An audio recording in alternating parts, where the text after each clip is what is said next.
Hello everyone, this is Tapasya and let's begin with our very important topic in history of English literature, that is the Romantic period. Romantic period starts from 1798 to 1837.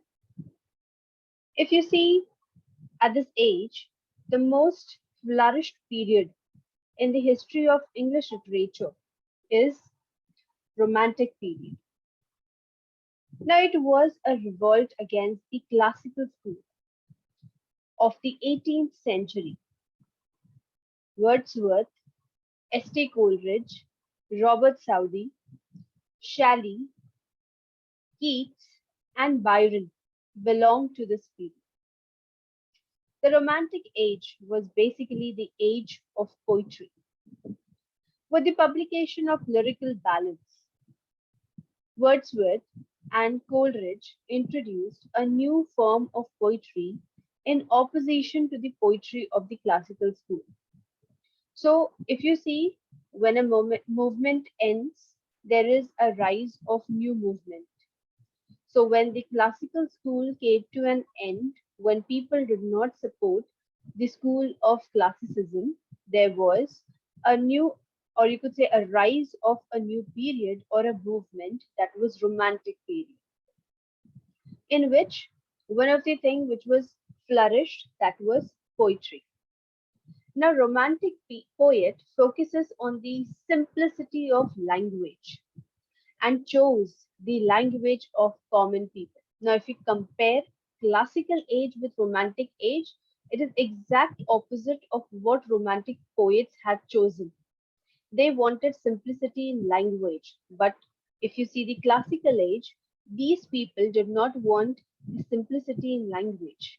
They were very rigid with their titles by selecting the titles, and also they were very rigid while they were selecting the form and the meter of the poem. So, if you write a poem in a classical age, or if you read any of the poem in a classical age, you'll find that these poems are basically structured according to all the rules, meters, and syllables. But now, if you see in the Romantic age, which focuses on the simplicity of language and it chose the language of common people. So they looked back to the Elizabethan masters like Shakespeare, Edmund Spenser, and others in order to take inspiration from them. Now, their poems usually dealt with the events of everyday life. So, the Romantic poets proved that if the trivial aspect of nature and the common things of life are treated in the right way, they could be an interesting and significant as the grand aspect of nature and life. The prose writers of Romantic period also rejected the Augustan style of writing. So they reverted to the ponderous, poetical, and flowery prose of Renaissance.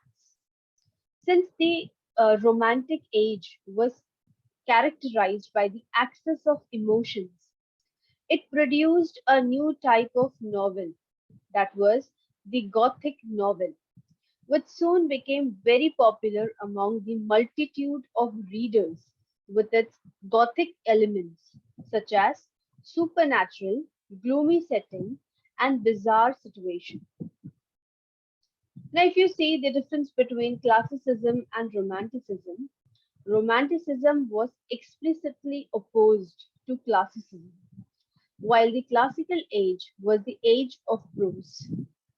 The romantic age was the age of poetry. During the romantic period, poetry became the proper medium of expression of thoughts, emotions, and imaginative process of the artist.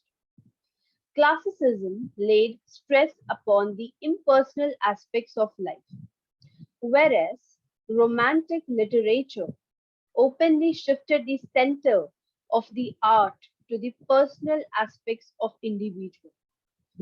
Moreover, if you see, The heroic couplet was the only form of writing poetry in the classical age, which was very rigid.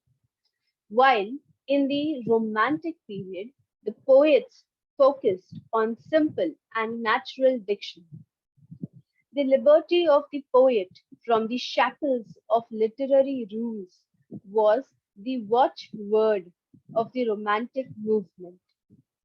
Thus, if you see, Romantic literature is a genuinely creative literature focusing on the highest creative faculty of man. So here we end the history of Romantic period, and in the next lecture we are going to start with a very important and a new period, that is the Victorian age. I hope you must have understood the lecture on the Romantic period. So if ever you feel like reading more on Romantic period, remember to compare it with classical age, and then it becomes really easy to understand what exactly the age talks about. So that's all for this video. Thank you so much for listening to this video.